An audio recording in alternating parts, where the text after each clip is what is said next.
आता सर्वात मोठी बातमी सध्या समोर येतेय। अखेर ज्याची भीती होती ती खरी ठरली आहे। चीनच्या HMPV विषाणूने अखेर भारतात शिरकाव केलाय। बरं एवढंच नाही तर तो महाराष्ट्राच्या वेशीवरती सुद्धा दाखल झालाय। कारण महाराष्ट्राच्या शेजारी राज्य असलेल्या कर्नाटकात 2 रुग्ण आढळलेत।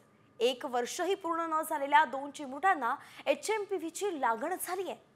बंगळुरूच्या एका 8 महिन्यांच्या मुलाला तसंच 3 महिन्यांच्या चिमुरडीला HMPVचा संसर्ग झालाय। आणि विशेष म्हणजे या चिमुरड्यांनी कुठलाही प्रवास केलेला नाहीये। त्यामुळे चिंता आणखीनच वाढलेली आहे।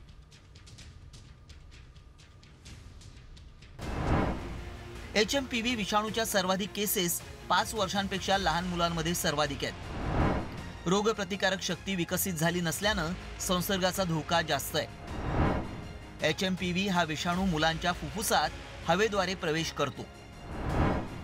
लहान मुलांच्या फुफ्फुसांना सहज संसर्ग होतो।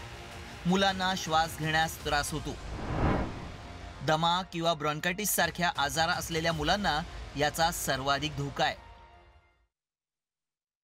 तर चीनच्या HMPV व्हायरसने भारतात शिरकाव केलाय आणि तो महाराष्ट्राच्या वेशीवर सुद्धा दाखल झालेला आहे।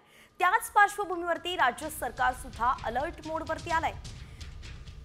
राज्य सरकारने नागरिकांसाठी मार्गदर्शक सूचना जारी केल्या आहेत। कोरोना उंबरठ्यावरती पोहोचण्याची शक्यता असल्यानेच राज्याच्या आरोग्य मंडळाने सर्व रुग्णालयांनाही पत्र पाठवलंय। महाराष्ट्रात आतापर्यंत HMPVचा एकही रुग्ण आढळलेला नाहीये। मात्र नागरिकांनी श्वसनाच्या संसर्गापासून बचाव करण्यासाठीच्या गाईडलाईन्स जारी करण्यात आल्या आहेत।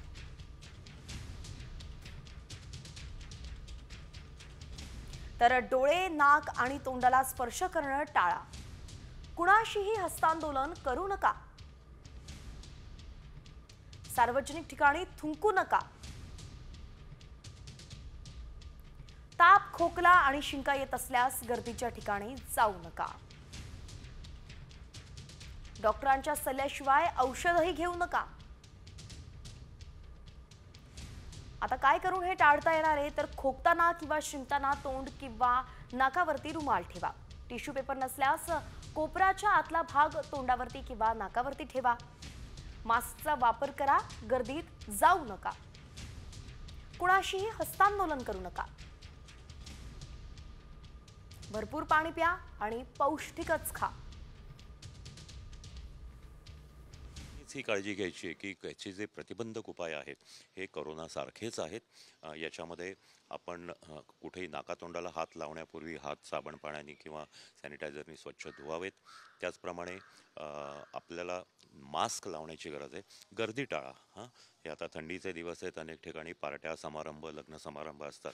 तर अशा ठिकाणी मास्क वापरावा म्हणजे तो तुम्हाला त्रास होणार नाही। आणि जर घरामध्ये कुणाला जर सर्दी, खोकला, ताप असं जर झालं तर लक्षात ठेवा की नुसती सर्दी, खोकला असल्याने काही लगेच धावपळ करण्याची गरज नाही। परंतु घसा खूप दुखायला लागला, कडक ताप आला, दम लागायला लागला, श्वास घ्यायला त्रास वाटायला लागला तर मात्र डॉक्टरांना दाखवावं आणि आवश्यक वाटल्यास रुग्णालयामध्ये ॲडमिट करावं। तर महाराष्ट्राचं शेजारी राज्य कर्नाटकामध्ये HMPVचा शिरकाव झाल्यानं राज्याचंही आता टेन्शन वाढलंय। आणि त्याच पार्श्वभूमीवरती आरोग्य मंत्री प्रकाश आंबेडकर यांनी बुधवारी एक महत्त्वाची बैठक बोलावली आहे। आरोग्य विभागाच्या अधिकाऱ्यांसोबत आरोग्य मंत्री या बैठकीत चर्चा करणार आहेत। बैठकीत HMPV विषाणूबाबत आणि त्याच्या तीव्रतेबाबत चर्चा होणार असल्याचं कळतंय। सर्वसामान्यांमध्ये कुठलाही गोंधळ होऊ नये यासाठी नेमक्या कोणत्या बाबी अधोरेखित करणं महत्त्वाचं आहे याबाबतही चर्चा होण्याची शक्यता आहे। कायची गरज नाही। या राज्यातली आरोग्य यंत्रणा आणि देशातली आरोग्य यंत्रणा अत्यंत सक्षम आहे। बऱ्याच वेळा आरोग्याची काळजी घेत असताना विनाकारण भीती, शंका, सोशल मीडियातनं अनवॉन्टेड अशा पद्धतीनं स्प्रेड झालेला अनावश्यक अशा पद्धतीचे गैरसमज यामुळे सुद्धा आपण घाबरून जातोय। कोणीही काळजी करायची गरज नाही। जे असेल त्याच्याबद्दल योग्य त्या सूचना आरोग्य विभागाच्या वतीनं सर्व नागरिकांना दिल्या जातील आणि त्या पद्धतीने या राज्यातल्या आरोग्य यंत्रणेचं अत्यंत चांगल्या पद्धतीने नियोजन करून राज्यातल्या सर्व आरोग्य विभागाला त्या पद्धतीच्या सूचना दिल्या जातील। तर चीनच्या या HMPV व्हायरसनं चीन आणि मलेशियात धुमाकूळ घातलेला आहे। लाखो नागरिकांना या नव्या व्हायरसची लागण झाली आहे। रोज शेकडो नागरिकांचा मृत्यू होतोय। याच पार्श्वभूमीवरती महाराष्ट्राचं आरोग्य विभाग सुद्धा सतर्क झालाय। सर्दी आणि खोकल्याच्या रुग्णांचं नियमित सर्वेक्षण करा असे निर्देशच राज्याच्या आरोग्य विभागाने दिलेत. राज्यातील सर्व आरोग्य उपसंचालक, जिल्हा आरोग्य अधिकारी आणि जिल्हा शल्य चिकित्सकांना या संदर्भात सूचना जारी करण्यात आल्यात. नागरिकांनी सावधगिरी बाळगावी अशाही सूचना आरोग्य विभागाने दिल्या आहेत.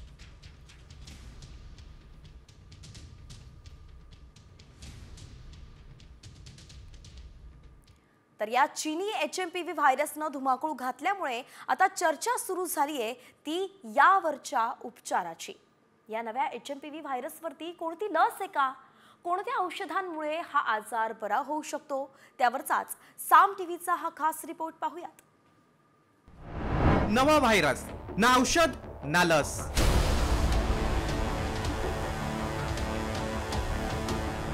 अँटीबायोटिक्सही HMPV पुढे फेल.